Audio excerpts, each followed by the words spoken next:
اس وقت قرآن کریم کا اعلان ہے فَمَن يَبْتَغِ غَيْرَ الْإِسْلَامِ دِينًا فَلَيُقْبَلْ مِنْهُ، دین یہود بھی ہے، دین نصارہ بھی ہے، دین اسلام بھی ہے، لیکن اللہ کے قابل قبول صرف ایک دین ہے جو کہ دین اسلام۔ تو دین اسلام کے دین برحق ہونے کے دلائل کیا ہیں؟ یہ ذہن میں رکھنا، 4 چیزیں ایسی ہیں کہ جو دین اسلام کے باقی ادیان پر غالب آنے کی دلیلیں ہیں، اور یہ ہماری کھلی گفتگو ہے پوری دنیا میں کہ کوئی بندہ اس پر بات کر سکتا ہے تو کرے۔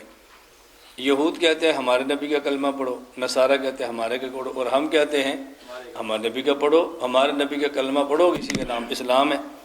تو یہ جو سارے بندے کہتے ہیں کہ ہمارے نبی کا، میں بات تو پھر کریں گے، اس پر ہم 4 باتیں کرتے ہیں، لیکن ایک بات خلاصتاً ذہن میں رکھ لو صرف، وہ یہ 4 کا میں اشارہ کر دیتا ہوں، کبھی زندگی وفا نہیں دیتی، پھر بندہ کہتے ہیں اور بات تو رہ ہی گئی ہے۔ ہم کہتے ہیں کہ سارے لوگ اس نبی کا کلمہ پڑھیں جس کا اعلان ہو کہ میں سب کا نبی، اور وہ صرف ایک ہے۔ ہم موسیٰ علیہ السلام کلمہ پڑھ لیں اور قیامت سے کہ ہماری سفارش کرو، وہ فرمائے میں نے تو نہیں کہا تھا میرا کلمہ پڑھو، تم نے کیوں پڑھا، فائدہ کیا ہوا؟ نمبر 1، ایسے نبی کا نام لو کہ جس کا اعلان ہو میں سب کا نبی، اور یہ کون ہے؟ حضور پاک صلی اللہ علیہ وسلم۔ نمبر 2، ایسے نبی کا کلمہ پڑھو کہ جس نبی کا اعلان ہو کہ میں آخری نبی ہوں، میرے بعد کسی اور نے نہیں آنا۔ یہ کون ہے؟ صرف، باقی کسی نبی کا اعلان نہیں ہے کہ میں آخری نبی ہوں، کسی نبی کا اعلان نہیں۔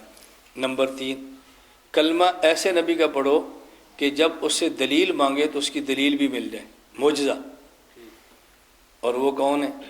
حضور۔ باقی جتنے نبی ہیں کسی بھی نبی کی دلیل نبوت آج دنیا میں موجود نہیں ہے، موجود ہے نا تو پھر اس سے وہ کام نہیں ہوگا جو کام نبی لیتے تھے۔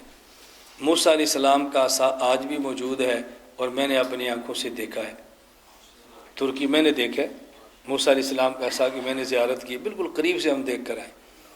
لیکن اب موسیٰ علیہ السلام تو نہیں ہے نا کہ پھانگیں گے تو وہ دریا راستے دے جائے گا، اور ہمارے نبی کا معجزہ قرآن کریم آج بھی موجود ہے۔